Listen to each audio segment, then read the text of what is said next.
Selamat berjumpa kembali, saudara-saudara yang terkasih, di kanal Forum 195, di episode ke-14, di season ke-9, dengan judul Jalan. Di kesempatan ini, kita akan melakukan refleksi ke dalam diri kita sendiri. Betapa sulitnya kita untuk memberi maaf. Benarkah demikian? Pertanyaan ini harus kita lontarkan ke dalam batin kita sendiri. Memanglah, bibir kita sangat mudah meluncurkan kata, "Iya, saya memaafkan." Tetapi tetap kita barengi dengan 1001 nasihat, bahkan omelan yang sebenarnya merupakan representasi dari kedongkolan hati. Benarkah kita bisa memberi maaf dari hati yang tidak damai? Saudara-saudara yang dikasihi Tuhan, di sebuah perusahaan yang besar, bekerjalah seorang muda yang benar-benar tekun dan rajin. Segala yang dilakukannya dapat diselesaikannya dengan cepat dan baik. Atasan langsung sang pemuda ini secara diam-diam sudah merancang sebuah promosi jabatan bagi dia. Sayang, seribu sayang, pemuda ini tidak mampu menahan dirinya melihat sebuah kesempatan di depan matanya dan dia melakukan korupsi. Dalam sebuah perenungannya, segera ini disadarinya adalah sebuah perbuatan yang salah. Dan yang lebih menyedihkan lagi, ternyata perbuatan anak muda ini segera diketahui atasannya. Dan anak muda ini segera dipanggil. Sangat menyedihkan, begitu sesak dada anak muda ini dengan segala bentuk penyesalan. Lepas dari tingkat kebutuhan seperti apapun yang mendorong seseorang untuk korupsi, tetaplah tidak menutupi peristiwa tersebut. Peristiwa yang pertama kalinya dialami anak muda ini, dan dengan segera disesalinya serta berusaha untuk memperbaiki kesalahannya, ternyata harus berakhir melalui panggilan dari atasannya langsung. Saudara-saudara yang terkasih, banyak dari kita dalam mencari kehidupan sama seperti domba yang sedang mencari makan.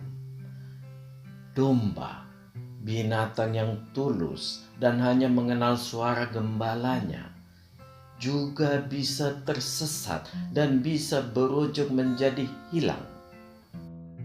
Dari satu lubang semak belukar ke lubang semak belukar yang lain, domba ini akan berjalan demi memperoleh rumput yang segar.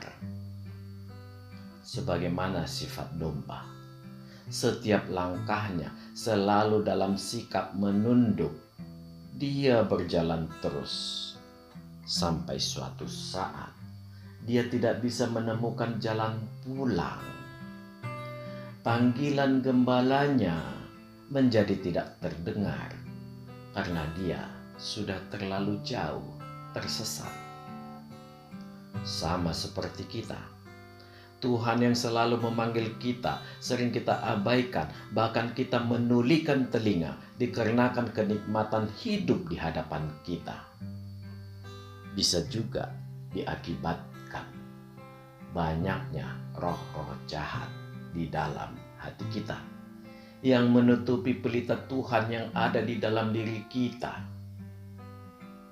Sang anak muda pada satu kesempatan pertama mencari makan dengan cara yang mudah dan salah, sudah langsung menyesali perbuatan salahnya.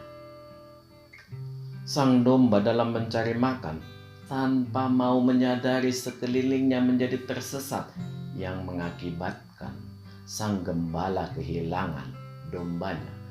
Dua peristiwa berbeda yang memberi dampak yang sama, yaitu kehilangan jalan pulang. Saudara-saudara yang terkasih, di dalam sebuah pondok sederhana, di sebuah desa di Rusia Selatan, sebelum pecah Perang Dunia Kedua, seorang ibu tua mendapat kunjungan seorang turis. Setelah berbincang lama, si ibu tua bertanya, apakah turis itu akan kembali ke Moskow? Si turis mengangguk dengan tergesa. Si ibu tua membuat bingkisan permen dan dititipkannya kepada turis tersebut sambil mengatakan, tolong berikan permen ini kepada anakku. Dia sangat menyukainya dan dia selalu kesulitan memperoleh permen seperti ini. Si turis bingung. Siapakah nama anak ibu? Moskow adalah kota yang sangat besar. Si ibu berkata tegas, kau akan dengan mudah menemukan alamatnya. Namanya Joseph Stalin. Si turis hanya ternganga dan segera memohon diri sambil memegang erat bingkisan itu. Saudara-saudara yang terkasih, si ibu tidak perlu memberi alamat anaknya. Dia sangat mengenal anaknya dengan utuh, sampai ke permen kegemaran anaknya. Demikian juga dengan Tuhan.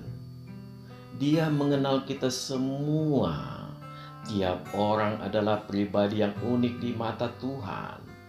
Kita tidak perlu melakukan uji kesabaran kepada Tuhan dengan bermain-main dengan waktu. Tuhan mengetahui segala tindak tanduk kita. Di dalam segala kenakalan kita, Dia tetap sabar dan Dia menunggu sampai kita bertekuk lutut di kakinya. Kenyataannya lah, sangat banyak manusia yang tidak memiliki waktu lagi untuk bertekuk lutut. Semua diakibatkan sebuah kata yang sangat sederhana, yaitu bermain-main dengan waktu. Padahal Alkitab bersaksi agar kita selalu siap sedia dan berjaga-jaga, seakan kita tidak diberi lagi waktu untuk esok hari sekalipun. Bila kita menyadari ini semua, maka Tuhan akan mencari kita sebagai domba yang hilang dan mendukung kita di bahunya. Konsekuensinya, kita akan memperoleh sebuah kata yang sederhana juga, tetapi berdampak besar bagi kehidupan kekal kita, yaitu pengampunan. Saudara-saudara yang dikasihi Tuhan, demikian jugalah yang terjadi bagi sang anak muda. Atasannya meneliti kesungguhan hatinya. Dia tahu penyesalan sang anak muda keluar dari sebuah ketulusan. Dia mengetahui masa depan yang gemilang terbentang di hadapan sang anak muda itu. Dia berkata dengan bijak, saya tidak akan memperkarakan Anda, tetapi perlu Anda ketahui bahwa Anda adalah orang kedua yang berada di tempat duduk Anda pada kasus yang sama. Yang pertama adalah saya sendiri, dan saya memaafkan Anda. Memanglah sebuah kesempatan sangat pantas diberikan kepada yang tulus hati mengakui kesalahan. Memanglah sebuah kata maaf yang tulus hanya bisa diberikan oleh orang yang sudah memperoleh pengampunan. Amin. Tuhan memberkati kita. Marilah kita masuk ke saat teduh sejenak.